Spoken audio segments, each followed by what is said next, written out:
Simpi kitchen থেকে সবাইকে অনেক অনেক শুভেচ্ছা আর ভালোবাসা জানিয়ে শুরু করছি আজকে আমার নতুন আর একটি রেসিপি। সেটি হচ্ছে হাতে মাখা মশলা দিয়ে ষাঁড়ের লেজ ভুনা। কারা কারা ষাঁড়ের লেজ খেয়েছেন বলেন? তো ম্যাক্সিমাম মানুষই জানেন না যে ষাঁড়ের লেজ কিন্তু খেতে ভীষণ মজা। সেটা আমরা স্যুপ বানিয়েও খেয়ে থাকি। একটা ইতালিয়ান স্যুপ আছে যেটার নাম হচ্ছে অক্সটেল স্যুপ, অর্থাৎ ষাঁড়ের লেজের স্যুপ।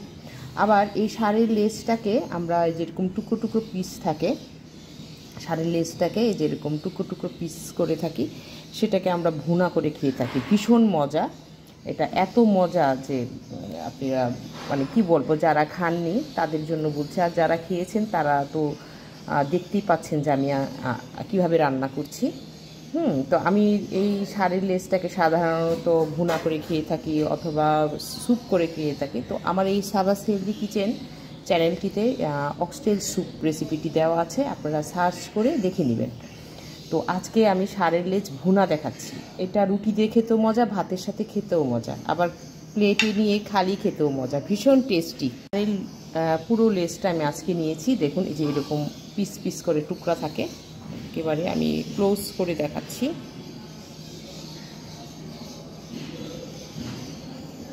লম্বা লেজটাকে টুকরো করলে এরকম গোল আকৃতির টুকরো হয়, মাঝখানে যে হাড্ডি থাকে, চারপাশে মাংস আছে, আর এটা খেতে ভীষণই টেস্টি। তো আমরা এটা আলাদাভাবে রান্না করে থাকি, মাংসের সাথে রান্না করি না। তো যাই হোক, এই অক্সটেল স্যুপটা ভুনাটা করতে যে আমার হঠাৎই মনে হলো যে আমি এটা ভিডিও করতে পারি এবং এটা আমার দর্শকদের জন্য শেয়ারও করে নিতে পারি, তো শেয়ার করতে পারি। তো যাই হোক, সেইটা আমি অনেক মশলাই এখানে দিয়েছি।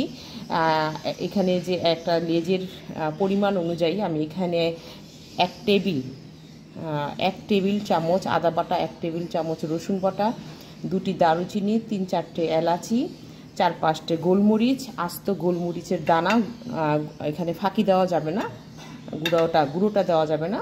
তারপরে 2 টেবিল চামচ লাল মরিচের গুঁড়ো, এটা একটু ঝাল ঝাল খেতে ভালো লাগে তাই 2 টেবিল চামচ দিয়েছি।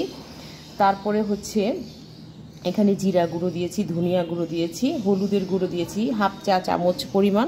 এখানে আমি 1/2 কাপ বা 1 কাপ পরিমাণ, যে যতটুকুন ঝোলটা খেতে পছন্দ করেন সেইটুকুন পরিমাণই পেঁয়াজটা দিবেন। তো আমি এখানে 1/2 কাপ পরিমাণ পেঁয়াজ কুচি দিয়েছি। আর হচ্ছে এখানে আর অন্য কিছু, লবণ দিয়েছি স্বাদ মতো, আর তেল দিয়ে দিচ্ছি, রান্নার তেল, পরিমাণ মতো রান্নার তেল দিয়ে এটাকে জাস্ট আমি এখন মেখে নিব।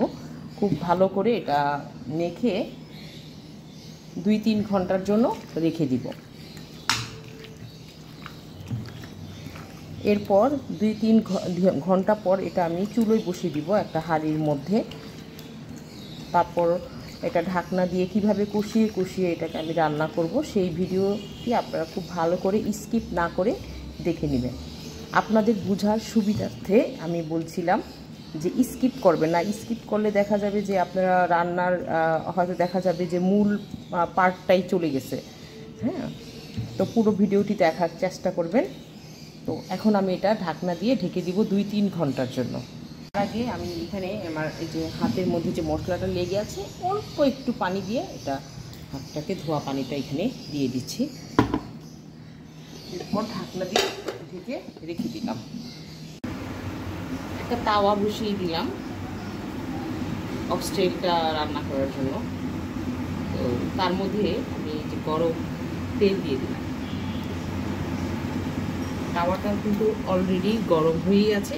এর মধ্যে এখন এই যে ম্যারিনেট করে রেখেছিলাম অক্সটেলগুলো, সেটা দিই।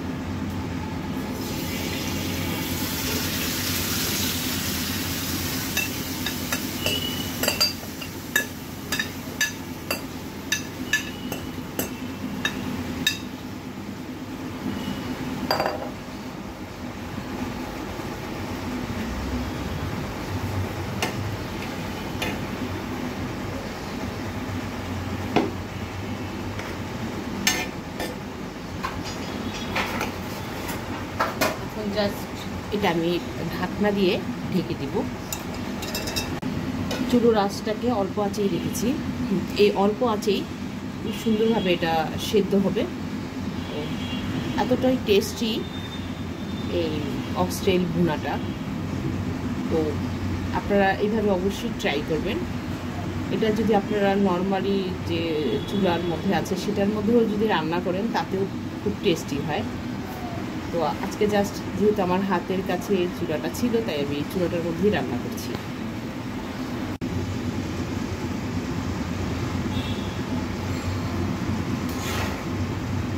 এখন একটু উল্টিয়ে পাঠিয়ে দিব।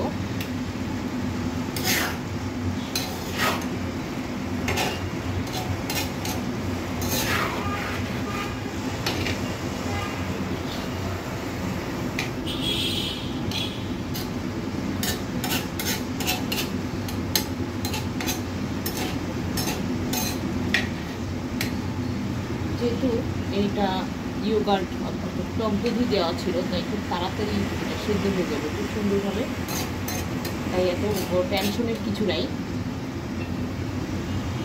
তো আমি আবারও 30 মিনিটসের জন্য এটা ঢাকনা দিয়ে ঢেকে দিচ্ছি।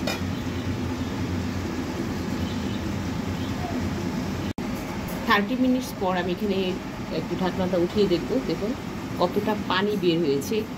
আমি কিন্তু এক্সট্রা কোনো পানি এখানে ইউজ করি নাই। এই পানিটা দিয়েই কিন্তু এই অক্সটেলটা ভুনা হয়ে যাবে, রান্না হয়ে যাবে। এটা খেতে এত মজা যে আসলে আপনি যখন এটা খাবেন তখন আপনার কাছে মনে হবে পৃথিবীর সবচেয়ে শ্রেষ্ঠ মজার খাবার এটা। তো আর যারা অক্সটেল বা ষাঁড়ের লেজটা কখনো খাননি তারা খাবেন, এবং যারা এইভাবে খাননি তারাও ওইভাবে রান্না করে দিতে পারেন। আগেই বলেছি যে এটা কিন্তু সবচেয়ে বেশি টেস্টি হয় খেতে, বেশি নান, রুটি, পরোটা, রুটির সাথে। এখন এখানে কিছু আস্ত পেঁয়াজ দিয়ে দিচ্ছি।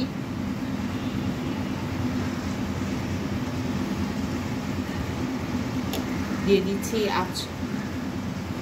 আস্ত কিছু রসুনের কোয়া।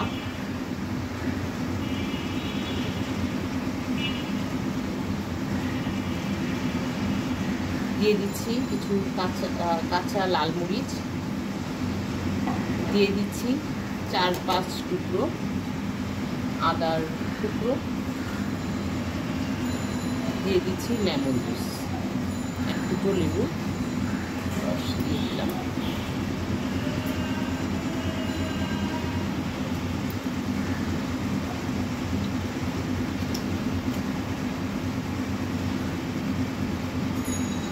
এখন আমি আবারও ঢাকনা দিয়ে ঢেকে দিই, সেই তো 30 মিনিটসের জন্য। 30 মিনিট পর আমি আবার চলে আসলাম।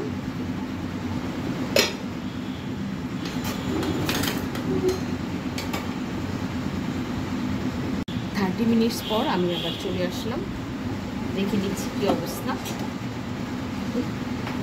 আস্তে আস্তে এগুলা সিদ্ধ হয়ে যাচ্ছে। অবশ্যই খুব সুন্দর হয়েছে দেখতে, আর খেতে যে কতটা মজা হবে সেটা তো দেখেই বোঝা যাচ্ছে।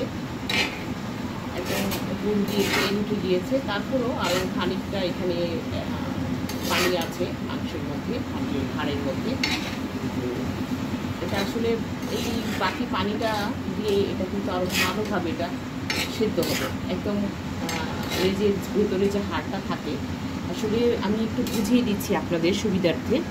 এই যে দেখতে পাচ্ছেন যে এই যে ষাঁড়ের যে লেজটা, এই লেজটা কিন্তু আপনার টুকরো করে গোল গোল করে কাটা হয়েছে। এটার প্রতিটা লেজের মধ্যে জয়েন্ট ছিল, সেই জয়েন্টের মধ্যেই কাটা হয়েছে। তো এই চারদিকটা না একদমই মাংস দিয়ে ভরা, মাঝখানে সফট হাড় থাকে। এটাই খেতে বেশি মজা, বেশি টেস্টি।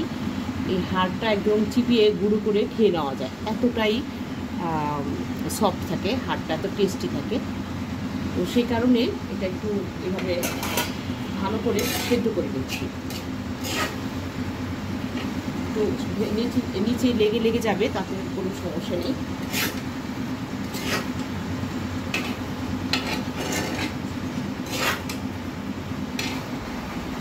আর আরেকটা কথা হচ্ছে যে এটা কিন্তু আপনি আসলে সাধারণত আমরা তো রুটি, পরোটা, লুচি, নানের সাথে খেতে বেশি পছন্দ করি, কিন্তু আপনি চাইলে এটা ভাতের সাথেও খেতে পারেন, তাতে কোনো সমস্যা নেই।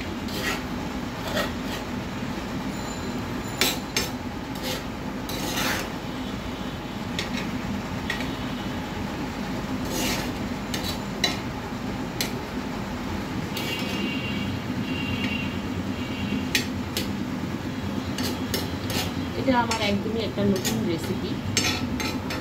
এটা আসলে বলি যে আরব দেশ অথবা ইটালি একটা জায়গায় এই অক্সটেলটা স্যুপ করে খাওয়া হয়, এভাবে ঠিক গুঁড়া করে খাওয়া হয়। আমি খেয়েছি, তাই টেস্ট লেগেছিল বলেই আমি এটা সবসময় সারের টেস্ট এইভাবে গুঁড়া করে থাকি, আবার কখনো স্যুপও করে থাকি।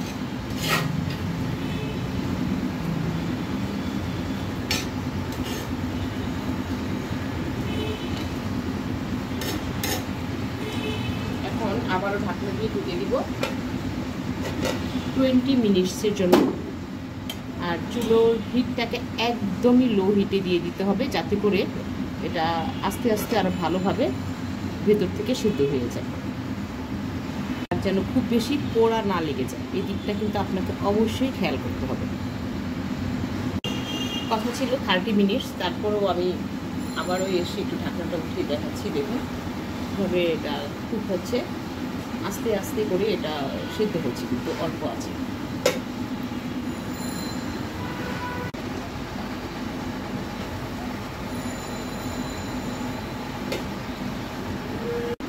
চলে আসলাম ঠিক 30 মিনিটস পর। এই নিয়ে কিন্তু আমার প্রায় 3 ঘন্টার কাছাকাছি চলে গেছে এটা রান্না করতে যেয়ে। তো দেখুন কি সুন্দরভাবে এটা রান্না হয়ে গিয়েছে, একদমই তেল উঠে এগুলা সম্পূর্ণ রান্নাটাই হয়ে গিয়েছে, খাওয়ার উপযোগী হয়েছে। এখন যা সেটা আমি চুলো থেকে নামিয়ে নেব। আর বিশ্বাস করুন বা নাই করে আমি জানি না, এত সুন্দর একটা ফ্লেভার চলে আসছে, পুরা ঘর মোমো করছে এটার ফ্লেভারে। তো এখন জাস্ট এই যে পেঁয়াজ রসুনগুলো একটু করে সাজিয়ে দিব, দেখতে আরও বেশি লোভনীয় মনে হবে। আসলে প্রেজেন্টেশনটা অনেক বড় একটা বিষয়, এটা মাথায় রেখেই কিন্তু আপনার পরিবেশন করতে হবে।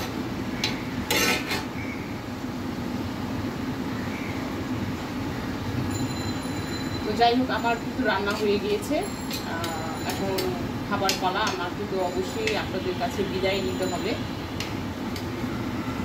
তো আমার আজকের এই রেসিপিটি আপনাদের কাছে কেমন লাগলো সেটি জানিয়ে অবশ্যই আমাকে কমেন্টস করবেন। আগেই বলেছিলাম যে অনেক মজার মজার রেসিপি নিয়ে শাহবাজ হেলদি কিচেন আপনাদের সামনে হাজির হবে। আজও তাই হয়েছি, আরও মজার মজার খাবার নিয়ে সামনে হাজির হব। আপনারা অপেক্ষায় থাকুন এবং খেয়াল করুন যে শাহবাজ হেলদি কিচেন থেকে কখন কোন রেসিপিটি আসবে মজার মজার, সেটা আপনারা দেখে নেবেন। আর আমাকে সাবস্ক্রাইব করে পাশে রাখার চেষ্টা করবেন, অন্যদের সঙ্গে বেশি বেশি করে শেয়ার করবেন। তো আজ বিদায় নিচ্ছি, সবাই ভালো থাকবেন, সুস্থ থাকবেন, সুন্দর থাকবেন। আল্লাহ হাফেজ।